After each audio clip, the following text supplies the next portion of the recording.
اسی طرح سے اگر آپ نے اپنے جسم کے اندر ناکارہ کھانا زیادہ ڈالنا شروع کر دیا تو بیماریاں تیزی سے حملہ کریں گی اور آپ کی کوالٹی آف لائف جلدی جو ہے وہ ڈسٹرب ہو جائے گی. تو یہ بینیفٹ آف را فوڈ آپ کو اس آیت میں الحمدللہ ان ہڈن فارم انڈائریکٹ فارم مل رہا ہے. جتنا آپ را فوڈ کھاتے ہیں اس سے آپ کی باڈی ہائیڈریٹڈ رہتی ہے، آپ کی انٹلیکچوئل کیپیسٹی کنٹرول میں رہتی ہے اور شارپن ہوتی ہے، آپ کی نیند آپ کے کنٹرول میں آنا شروع ہو جاتی ہے اور آپ بہت زیادہ جو ہیں وہ لیتھارجک محسوس نہیں کرتے. یہ اللہ تعالیٰ نے یہاں پر ایک ہمارے لیے خزانہ رکھا ہے. ابن عباس رضی اللہ عنہ اسی آیت کی تفسیر کرتے ہوئے کہتے ہیں فیہما من کل فاکہۃ زوجان کی، وہ کہتے ہیں حقیقت یہ ہے کہ ہم جنت کے پھلوں کا زیادہ ڈسکرپشن بتا نہیں سکتے ہیں، اس لیے کہ جنت کے پھل اور دنیا کے پھلوں میں صرف ایک چیز ریزمبل کرتی ہے اور وہ نام ہے. نام یا بہت سے بہت شکل، کلر بھی ایون جنت کے پھلوں کے بہتر ہوں گے اور ذائقے میں تو وہ ڈسکرائب کرنے میں آ ہی نہیں سکتے جب تک کہ انسان ان کو خود انجوائے نہ کر لے. تو اہل جنت کے لیے بہت سے انعامات بتائے گئے. جنتیوں کے پھل جیسے الگ ہوں گے، جنتیوں کے لائف سٹائل الگ ہوں گے. جنت میں ہم پیٹ بھرنے کے لیے کھانا نہیں کھائیں گے، جنت میں بھوک نہیں لگے گی. لیکن بھوک ایک اذیت ہے، بھوک لگ رہی ہو اور آپ کو کھانا یا پانی نہ ملے، اٹس اے پینفل تھنگ. جنت میں جنتی بھوک کی وجہ سے نہیں کھائیں گے، انٹرٹینمنٹ میں کھائیں گے، انجوائے کرنے کے لیے کھائیں گے، منچنگ کرنے کے لیے کھائیں گے. دیٹس دا رائٹ ورڈ، منچنگ کرنے کے لیے کھائیں گے. جنتیوں کو ایسی بھوک نہیں لگے گی کہ جو وہ ہیں اتنے سارے پھل ایک ساتھ کھا جائیں کہ کہیں بس میں فل ہو گیا اب جگہ نہیں ہے. ایسا نہیں ہوگا. جنت میں آپ منچنگ کریں گے، انجوائے کریں گے، تھوڑا تھوڑا کھائیں گے. جنت کے جو لوگ ہوں گے وہ جو خوراک کھائیں گے وہ آٹومیٹک ڈیزالو ہو جائے گی، اس لیے کہ جنتی نجس نہیں ہوں گے، ان کو باتھ روم سے جانے پڑیں گے. جنتیوں کا معاملہ بالکل الگ ہوگا. بعض اوقات ہم اس کو نہیں سمجھ پاتے، لیکن انشاءاللہ اللہ سے دعا کریں کہ جب ہم وہاں پہنچیں تو ہم اس کو بہترین طریقے سے انجوائے کر سکیں. اہل جنت جنت میں انٹر ہوں گے، برانچز ہوں گی، دریا ہوں گے اور بہترین خوراک ہوگی پھلوں کی شکل میں. اس کے بعد آگے فرمایا آیت 53 فَبِأَيِّ آلَاءِ رَبِّكُمَا تُكَذِّبَانِ، تو تم دونوں اپنے رب کی کون کون سی نعمتوں کو جھٹلاؤ گے. مینشن کر دیا انسانوں اپنی دنیا کی زندگی میں تھک تو سبھی رہے ہو، بہتر ہے اس تھکن کے اندر اللہ کی اطاعت شامل کر دو. روتے تو سب ہیں، کیا یہ اچھا نہیں ہے کہ اگر رونا بھی آئے تو اللہ کے راستے پر چلتے ہوئے رونا آئے؟ کم سے کم کوئی دل کو تسلی دینے والے الفاظ تو اللہ کی طرف سے ہمیں محسوس ہو سکیں گے. لڑتے تو سبھی ہیں، بہن بھائی ہوں یا رشتہ دار ہوں یا میاں بیوی ہوں. کیا بہتر نہیں ہے کہ اللہ کی فرما برداری میں ہی ہمارے لیے زندگی میں یہ آزمائشیں آئیں تاکہ ہمارے لیے دوبارہ کھڑے ہو جانا، اپنے لیے کوپنگ میکنزم تلاش کرنا آسان ہو جائے؟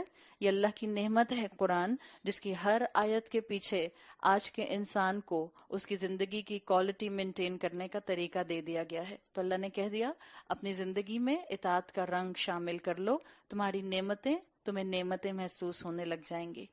اب آپ کو جنت کا ایک طرح سے سٹنگ ایریا نظر آ رہا ہے. ابھی تک آپ کو انٹرنس نظر آئی تھی، جب وہ انٹر ہوئے تو ان کو کس طرح کا انوائرمنٹ نظر آیا. اس کے بعد آپ کو درختوں کے بعد دریا نظر آئے، پھل نظر آئے، اور اب آپ کو نظر آ رہا ہے کہ کس طرح سے جنتی پھل کھائیں گے، کہاں بیٹھ کر کھائیں گے. آیت نمبر 54 متکئین علی فرش بطائنها من استبرق وجنى الجنتین دان. جنتی لوگ اپنے فرشوں پر تکیے لگا کر بیٹھیں گے اور جن کے اوپر کشنز ہوں گے جن کی لائننگ رچ سلک کی ہوں گی، اور وہ اپنے باغوں کی شاخوں سے جو میوہ انجوائے کریں گے وہ شاخیں جھکی جا رہی ہوں گی. یہ جو یہاں پر الفاظ آئے ہیں متکئین اور بطائنها، اللہ تعالیٰ نے اس کی مختلف سکالرز نے مختلف تفاسیر کیے ہیں. بعض سکالرز کہتے ہیں بطائنها یہ بتا رہا ہے کہ فروشن صرف اور صرف کارپٹ نہیں ہوگا. عربی میں فروش کارپٹ کو کہتے ہیں، لیکن سکالرز یہ بتاتے ہیں، مختلف تفاسیر آپ کو ملتی ہیں نا، وہ کہتے ہیں کہ بیٹھنے کی جگہ کی کمفرٹ لیول کو ڈیفائن کیا گیا ہے.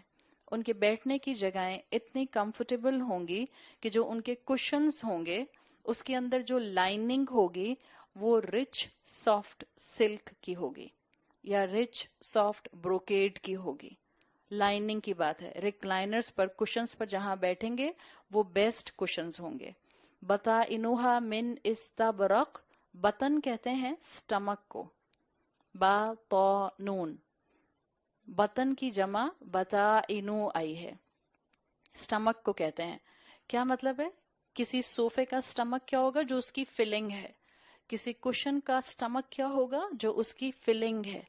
تو اللہ تعالیٰ نے یہاں پر کاؤچز کی اور یوں کہہ لیجئے ریکلائنرز کی فلنگ کی بات کی ہے کہ فلنگ سافٹ سلک کی ہوگی. استبرق پرشین ورڈ ہے جو عربی زبان میں آیا ہے، اور اس کا مطلب ہوتا ہے بہت سافٹ سلک یا بہت سافٹ بروکیڈ، چمکدار والا بروکیڈ.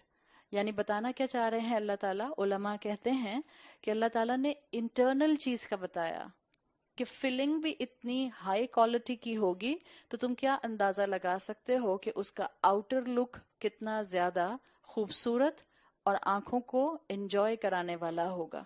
تو اس کا ذکر کیا. متکئین علی فروشن، متکئین لٹرلی مینز ریکلائننگ. عربی میں کہتے ہیں اتکا، جس میں آپ ایسے ٹیک لگا کے نہیں بیٹھ جاتے، جس میں آپ نہ سیدھے بیٹھے ہو نہ لیٹے ہوئے. یہ جو ہمارا لیزی بوائے ہوتا ہے، لیزی بوائے جو آپ کا صوفہ ہوتا ہے، یہ اس کی بہترین شکل ہے. اب تو ہیڈ ریسٹ بھی ایڈجسٹ ہو جاتے ہیں صوفوں کے اندر بھی، عام صوفے بھی جو آنے لگ گئے ہیں اس میں آپ کا ہیڈ ریسٹ بھی ایڈجسٹیبل ہے، بیک ریسٹ بھی ایڈجسٹیبل ہے، آپ کا فٹ ریسٹ بھی ایڈجسٹیبل ہے. تو جب دنیا کے اندر انسان اتنی ترقی کر کے یہاں تک پہنچ گیا تو جنت کے اتکا کا اینگل کیا ہوگا آپ اور میں اس کو ایگزیکٹلی امیجن نہیں کر سکتے. اتکا عربی زبان میں کہتے ہیں جب انسان بہت کمفرٹ کے لیول پر ریلیکسنگ پوزیشن میں بیٹھا ہوتا ہے، نہ لیٹا ہوتا ہے اور نہ ہی بیٹھا ہوتا ہے. یہ ایک اپنے آپ کو ریلیکس کرنے والی کیفیت ہے جس کا بتایا گیا. یعنی اہل جنت کی جو سٹنگ ہوں گی، جو ان کا سٹنگ ایریا ہوگا، بالکل ریلیکس کرنے والا ہوگا. کیوں؟ اس لیے کہ دنیا کی زندگی میں بہت تھک کے آئے ہیں. دنیا کی زندگی میں کانسٹنٹ سٹرگل تھی، دنیا کی زندگی میں مستقل جد و جہد تھی. کہیں میری زبان سے غلط بات نہ نکل جائے، کہیں میری وجہ سے کسی کا دل نہ ٹوٹ جائے، کہیں میں اپنا کوئی حق جو ہے وہ کہیں ادا نہ کر سکوں، کہیں میری وجہ سے کوئی انسان دین سے دور نہ ہو جائے، کہیں میری کوئی نماز ادھوری نہ رہ جائے، کہیں میری کوئی عبادت میرے منہ پر واپس نہ مار دی جائے.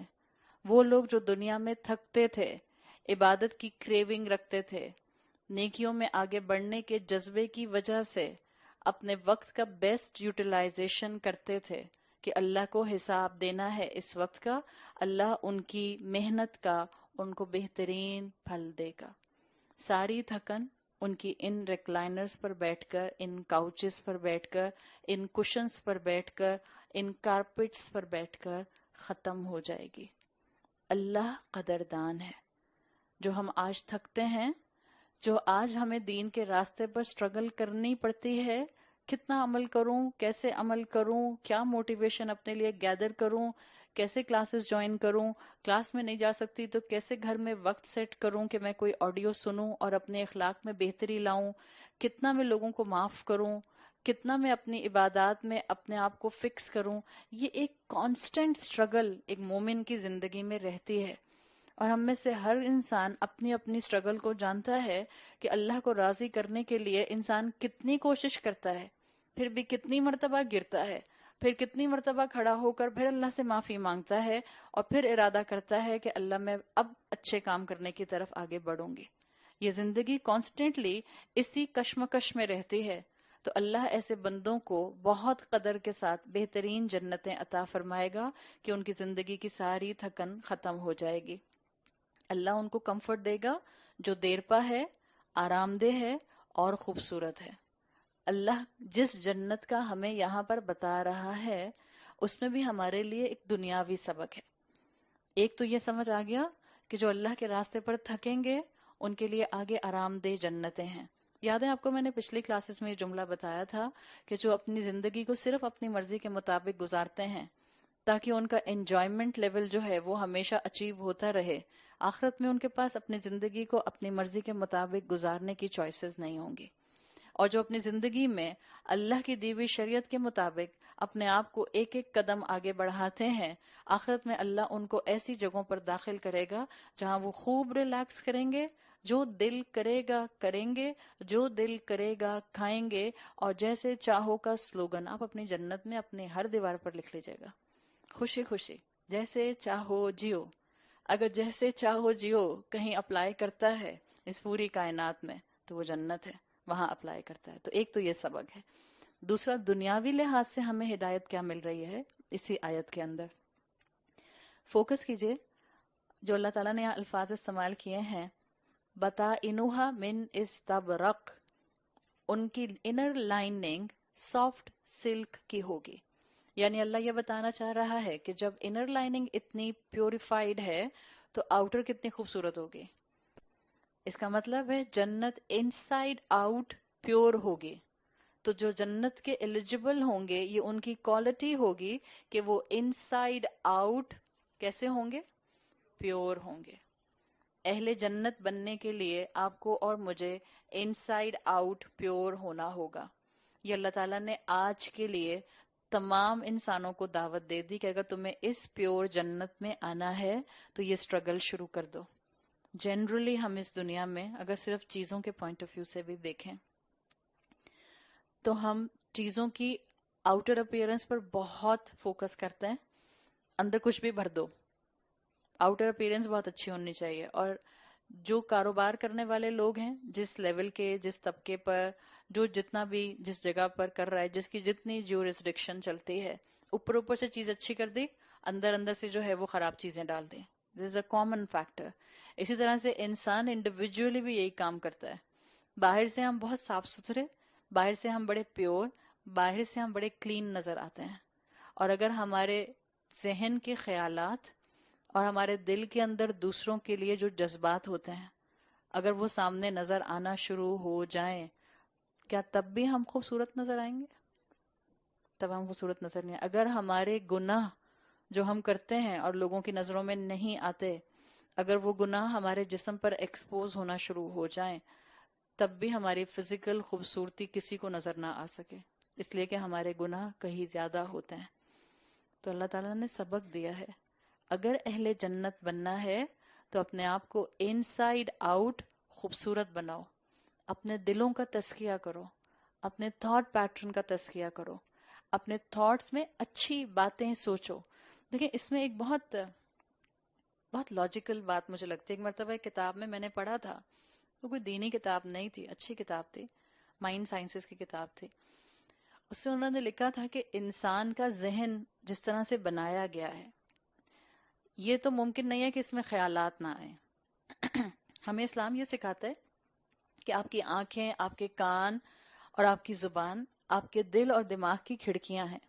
جو آپ اس میں پور کرتے ہیں اسی ڈائریکشن پر دل اور دماغ چلنا شروع کر دیتا ہے، صحیح؟ لیکن اس کتاب میں ایک بات بڑی اور اچھی ڈیپ لکھی تھی۔ بعض اوقات آپ خود بہت قرآن پڑھے ہوتے ہیں، you can connect these both things, secular اور جو جس کو آپ ریلیجس کہہ سکتے ہیں۔ ایک طرف قرآن ہے جو کہتا ہے کہ آپ کے کانوں سے جو چیز بھی آپ کے دل میں یا دماغ میں جائے گی وہ ایک امپرنٹ چھوڑ دے گی۔ آپ کی آنکھوں سے جو چیز آپ دیکھیں گی وہ آپ کے کانوں کے ذریعے ہوتی ہوئی، آنکھوں کے ذریعے ہوتی ہوئی آپ کے دل اور دماغ پر امپرنٹ چھوڑ دے گی۔ دوسری طرف مائنڈ سائنس کی کتاب یہ کہتی ہے کہ انسان اپنے، کیونکہ وہاں ریلیجن نہیں ہے نا، انسان اپنے ذہن میں آنے والے تھاٹس کو روک نہیں سکتا، لیکن وہ رک کر ان کو فلٹر ضرور کر سکتا ہے۔